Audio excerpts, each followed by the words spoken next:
오늘은 6월 13일 화요일입니다. 이번 주 시작한 첫날 미국 증시 또 상승했습니다. 미국의 기준금리 동결 기대에서 뉴욕 증시가 1년여 만에 가장 높은 수준으로 마감을 했습니다.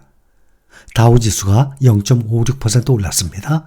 다시 34,000 넘어서 34,066. S&P 500 지수는 4,300 넘었습니다. 0.93% 상승 4,338입니다. 나스닥 지수는 1.53% 상승 13,461. 필라델피아 반도체 지수는 오늘도 급등을 했습니다. 3.31% 3,641입니다. 필라델피아 반도체 지수를 보면 21년 12월 21년도가 마지막까지 계속 지속적인 상승을 했었죠. 그때 12월 중순 이후에 1년 6개월 만에 지금 최고치를 찍었어요. 21년 12월 초에 3,946 최고치에 앞으로 8.4% 남았습니다. 올해 들어서 정말 전문가들 누구도 예상하지 못했던 특히 필라델피아 반도체의 급등입니다. 이 상태로 계속 오른다면 역사적인 4,000선도 넘어갈 수 있을 것입니다. 다우존스의 마켓 데이터에 따르면 지난 1948년 이후 75년 만에 최장기 약세장이었어요. 75년 만이라 그러면 일생에 단 한 번이죠. 그렇죠? 사람들 수명 한 85세, 84, 5년 잡아도 75년 만이니까 10살부터 주식 투자 시작했다 그러면 75년이니까 일생에 단 한 번이에요. 최장기 약세장을 여러분들은 주식 투자를 시작하자마자 견디는 셈입니다. 그러니 앞으로 또다시 약세장이 오더라도 얼마든지 이겨낼 수 있는 힘, 인내심, 제대로 된 예방주사를 맞은 셈이에요. 앞으로는 시간이 흐를수록 나의 재산이 불어나는 맛을 느낄 수 있을 것입니다. 작년 하락장에서도 항상 말씀드렸지만 시작하자마자 이렇게 하락을 했다 그러면 오히려 이것은 좋은 기회로 받아들여야 된다라고 몇 번이나 말씀을 드렸죠. 만약에 오늘 밤에 발표되는 미국 CPI, 사실 투자를 시작하기 전에 미국 CPI, 소비자물가지수, 무슨 국제유가 뭘 중요했습니까? 그거 몰라도 얼마든지 살아나갔었어요. 그러나 주식시장에 발을 담근 이상 정말 가장 중요한 지표들이에요.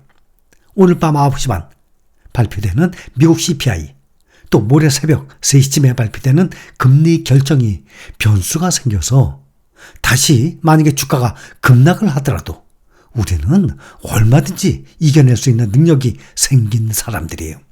제대로 예방주사 다 맞았거든요.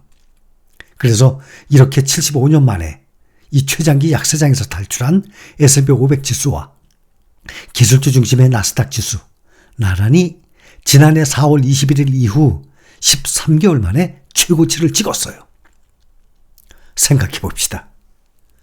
우리나라의 개인 투자자들이 주식시장에 들어와서 돈을 번 사람 거의 없어요, 원래.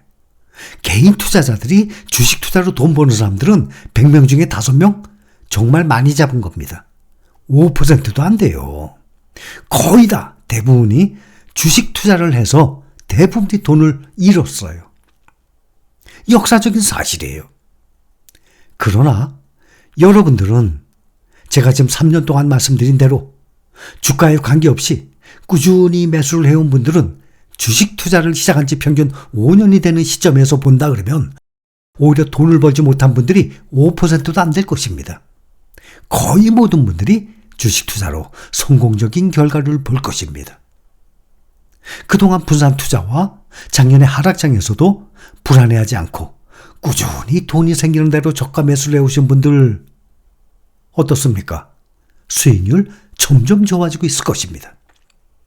이것은 제가 반평생을 주식시장에서 경험한 것들을 여러분들과 함께 공유를 하고 있는 것 아닙니까?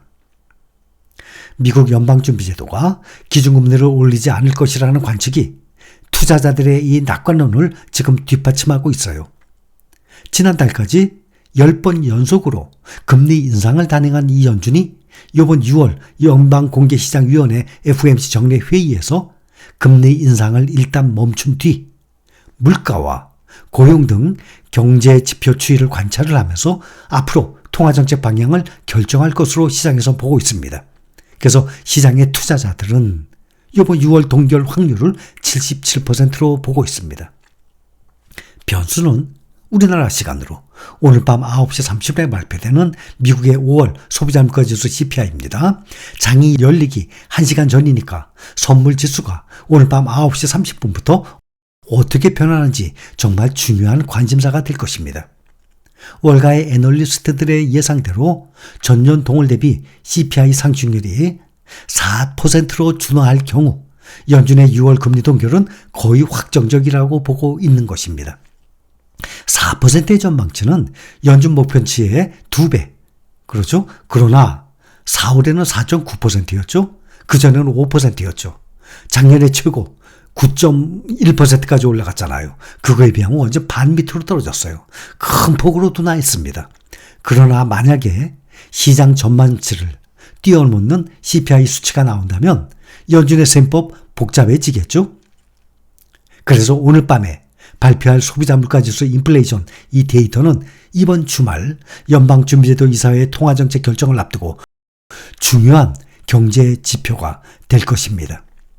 연준의 상당수 고위 인사들이 6월 기준금리를 동결을 하더라도 7월 이후 금리 인상을 재개할 수 있다라고 여지를 남겨놓은 점도 부담으로 가지고는 있습니다. 블룸버그 컨센서스 추정치에 따르면 5월 소비자 물가지수 CPI는 헤드라인 인플레이션이 지난달에 비해서 0.2%, 전년 대비 4.1% 증가한 것으로 나타날 것으로 예상하고 있습니다. 4.1%. 보다 변동성이 큰 식품과 가스 비용 이런 걸 제외한 핵심 기준으로는 5월 물가는 전월 대비 0.4%, 작년 대비 5.2% 상승할 것으로 예상을 합니다. 헤드라인 인플레이션이 4.1%는 21년 4월 이후 가장 느린 연간 증가율이에요. 근데 여전히 연준의 목표치 2%를 아직은 훨씬 상회하고 있죠. 연준은 인플레이션을 낮추기 위해서 금리를 인상을 해왔지만 중앙은행은 금리를 너무 빨리 인상했어요. 경제를 침체에 빠뜨릴 위험성이 있다라고 시장에서 보고 있습니다. 그래서 연준은 6월 회의 전에 들어오는 데이터를 계속 평가할 것이라고 말하면서 인상을 중단할 수 있다라는 신호를 보내기도 했습니다. 그러니까 오늘 밤 9시 30분에 CPI 발표가 되죠. 그러면 미국 시간으로 오늘 아침이에요. 그래서 오늘과 내일 이틀 동안 회의를 합니다. 그 다음에 우리 시간으로 목요일 날 새벽 3시쯤에 결과가 나옵니다. 개별 주식들 봅니다. 오늘 미국 테크 탑10, 코덱스 방플러스 이 구성 종목들 빅테크주들이 모두 크게 상승했습니다. 시가총액 1위 애플이죠. 오늘 1.56% 상승했어요. 183.79. 종가 기준으로 사상 최고치를 기록했습니다. 이전 최고치는 22년 1월에 기록한 181.01달러였습니다.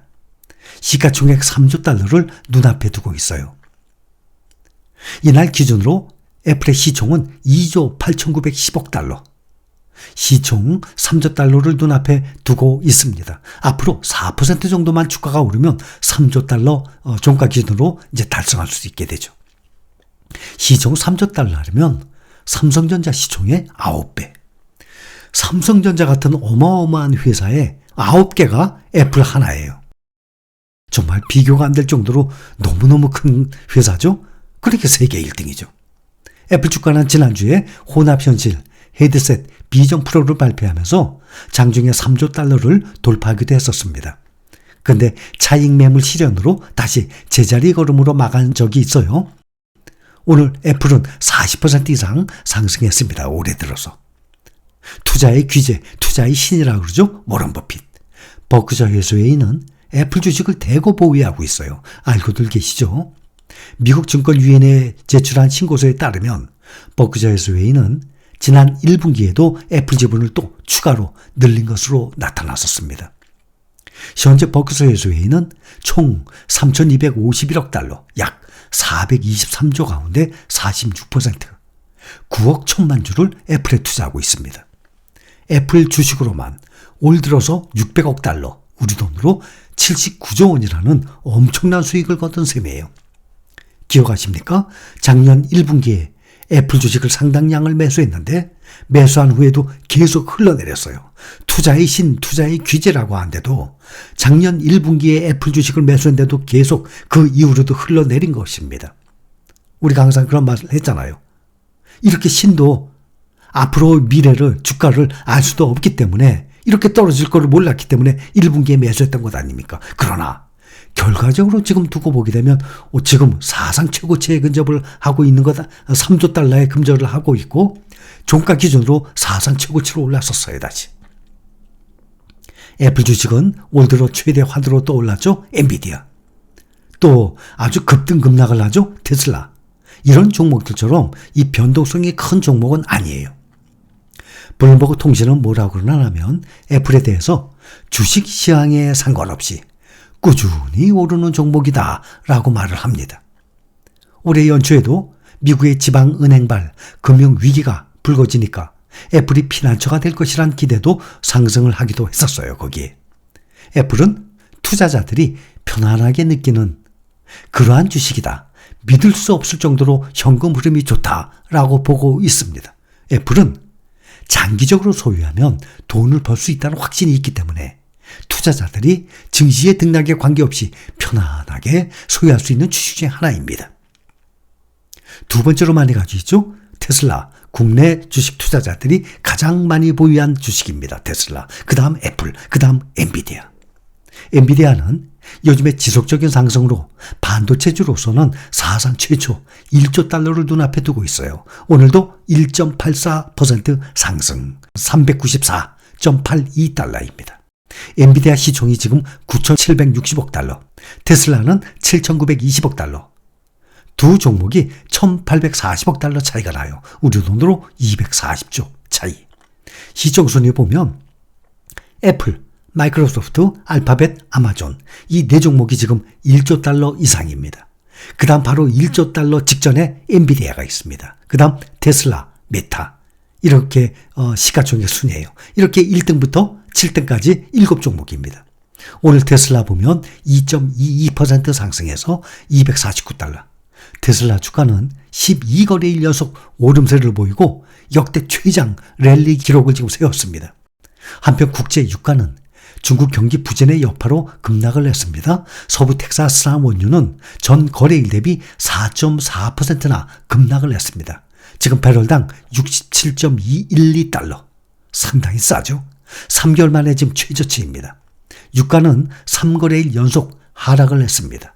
3거래일간 하락률이 7.46%에 달합니다.